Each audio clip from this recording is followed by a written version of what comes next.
Hi guys, how are you all. I think आप सभी लोग ठीक होंगे। आज जो मैं आपसे बात करने वाला हूँ वो बहुत ही इंपॉर्टेंट है, तो प्लीज़ इस लेक्चर को लास्ट तक देखिएगा।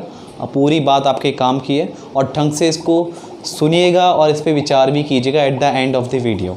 ठीक है, मैं यहाँ पे जो बात करने वाला हूँ मैं इसको कुछ इस टाइप से कहूँगा कि आज खुश तो बहुत हो गए आप, क्योंकि आपका काफ़ी हद तक सिलेबस कम हो चुका है और अकॉर्डिंग टू CBSE आपका 30% जो सिलेबस है उसको रिड्यूस कर दिया गया है और बाकी जो 70% जो आपका सिलेबस है, तो जो आपका 70% यहाँ पे जो सिलेबस है वो कुछ खास सिलेबस नहीं है।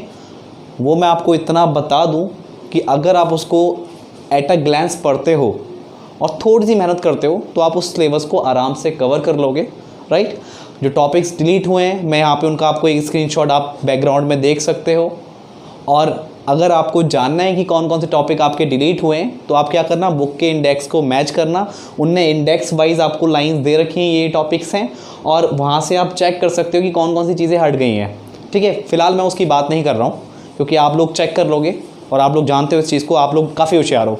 बट मैं आपको एक चीज़ ये बता रहा हूँ कि अभी जो आपका सिलेबस कम हुआ है तो उसमें बहुत सा सिलेबस अगर आप आगे चलकर कॉम्पिटिटिव एग्ज़ाम देते हो, समझ रहे हो, आप कोई भी कॉम्पिटिटिव एग्ज़ाम देते हो तो उसमें जो इंपॉर्टेंट टॉपिक्स हैं वो आपके यहाँ पे हट चुके हैं और कुछ गिने चुने टॉपिक्स रह गए हैं जो कि बहुत आसान है। और आप जानते हो कंपटीशन कितना है, तो उसके अकॉर्डिंग आपको कितनी तैयारी करनी पड़ेगी। अगर आपको वो जो इंपॉर्टेंट टॉपिक्स हैं जो आपके हट चुके हैं, बहुत से जो इंपॉर्टेंट टॉपिक है जो 30% में वो आपके हटा दिया गया है ड्यू टू कोविड-19, बिकॉज इतनी शायद बच्चे तैयारी ना कर पाएँ। बट जो आगे आने वाला टाइम है उन बच्चों के लिए जिनका सिलेबस कम हो गया है तो उनके लिए बहुत टिपिकल टाइम होने वाला है।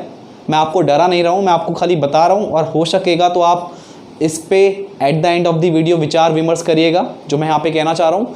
क्योंकि जो 30% जो आपके टॉपिक्स डिलीट हुए हैं बहुत ही इंपॉर्टेंट टॉपिक हैं और एग्ज़ाम यानी कॉम्पिटिटिव पॉइंट ऑफ व्यू से आपके लिए बहुत ज़्यादा ज़रूरी है। अब अगर जो आप यहाँ पे चीज़ें पढ़ते हो, आई थिंक आप लोग बहुत ढंग से पढ़ोगे और कर लोगे उनको, अच्छे मार्क्स भी ले आओगे। बट इन फ्यूचर अगर आप कोई कॉम्पिटिटिव एग्ज़ाम देते हो लाइक IIT, JEE, NDA या और भी आपके CDS जैसे आपके बहुत आगे चल के जब आप एग्ज़ाम दोगे तो आपको बहुत सारी चीज़ें आपने नहीं पढ़ी होंगी क्योंकि आपका सिलेबस कम हो गया। क्योंकि 9th से लेकर 12th की अगर मैं बात करूं, अगर आप 9th में आए, 9th में आपने कुछ चीज़ें कम पढ़ी, फिर आप 10th में आए, आपने फिर से कुछ कम सिलेबस पढ़ा, 11th में भी एंड 12th में भी। बट जो कॉम्पिटिटिव एग्ज़ाम है उसका सिलेबस तो कोई चेंज नहीं है ना, कॉम्पिटिशन तो बढ़ रहा है, वो तो आपका बढ़ता रहेगा। बट आप चीज़ें प्रिपेयर कैसे करोगे? अब मेरी बात समझ रहे हो? आपका जो टॉपिक यहाँ पे डिलीट हुए हैं बहुत ही इंपॉर्टेंट, बहुत ही मेजर, बहुत ही वाइटल रोल जो आपके लिए प्ले कर सकते हैं आगे चल के, वो टॉपिक्स यहाँ डिलीट हो गए हैं। तो मेरा आपको एक सजेशन क्या है, आप मेरी बात सुन लीजिए। अगर अब मैं यहाँ पे CBSE के पैटर्न की यहाँ पे बात करूँ तो आप उसके अकॉर्डिंग पढ़िए, दैट इज़ गुड। आपको एकेडमिक लेवल में भी अच्छा करना है। बट जो आपके डिलीट टॉपिक उसने किए हैं, जो जिन टॉपिक को डिलीट किया है उनकी अलग से और जुट के तैयारी में लग जाइए, क्योंकि वो आगे आपके बहुत काम आने वाले हैं। उनको आप इग्नोर नहीं कर सकते, बहुत इंपॉर्टेंट टॉपिक हैं वो। क्योंकि अगर आपने उन टॉपिक को अभी छोड़ दिया तो आगे चल के आपको बहुत दिक्कत होने वाली है। तो ये आपके लिए एक वार्निंग है। आप लोग खुश मत होइए कि आपका सिलेबस कम हो गया है, अभी की खुशी आपको बाद में महंगी पड़ सकती है। आप मेरी बात समझ रहे हो? क्योंकि बहुत ही इंपॉर्टेंट है वो 30% जो आपका डिलीट हो रहा है। एग्ज़ाम पॉइंट ऑफ व्यू से सोचो, अभी एकेडमिक है, कोई बात नहीं, आप उसको ईजिली कर लोगे, मार्क्स भी ले आओगे। बट आगे चल के जो आपको धक्का लगने वाला है मैं आपको बता दूं, क्योंकि अभी तो आपने मार्क्स गेन कर लिए, समझ रहे हो मेरी बात को?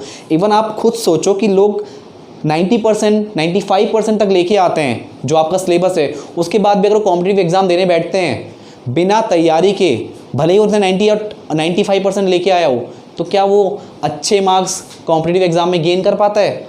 मेरे एग्जाम्पल मत लीजिए, मैं आपको बता रहा हूँ, आप अपने सराउंडिंग में एग्जाम्पल देखिए, आपको बहुत से एग्जाम्पल मिल जाएंगे। क्योंकि बिना कॉम्पिटिटिव की तैयारी के आप नहीं कर सकते, क्योंकि आपको इसके अलावा भी एक्स्ट्रा पढ़ना पड़ता है, एक्स्ट्रा क्वेश्चंस करने पड़ते हैं, दिन रात बैठना पड़ता है, तब जाके आप गेन करते हो मार्क्स। तो आपका जो यहाँ पे 30% सिलेबस कम हुआ है, मैं यहाँ पे 10th 12th की जो मेन आपके बोर्ड वाले एग्जाम है उनकी भी बात कर रहा हूँ, और मैं स्पेशली बात कर रहा हूँ 9th से लेके 12th तक के बच्चों की, कि जिनका सिलेबस कम हुआ है तो प्लीज़ जो 30% सिलेबस है उसको इग्नोर मत कीजिए। CBSE के अकॉर्डिंग तो आप पढ़िए, और जो 30% सिलेबस है उसको मिस मत कीजिए, बहुत ही काम का है आपके लिए वो। ठीक है। और जो डिलीटेड टॉपिक्स हैं, मैं आपको 10th और 12th के टॉपिक्स यहाँ पे दे रहा हूँ जो डिलीट हो गए हैं, और आई थिंक मुझे देने की ज़रूरत नहीं है क्योंकि आप लोग इतने होशियार हो, आप बुक के इंडेक्स से मैच कर लोगे कौन कौन सी चीज़ें हट गई हैं।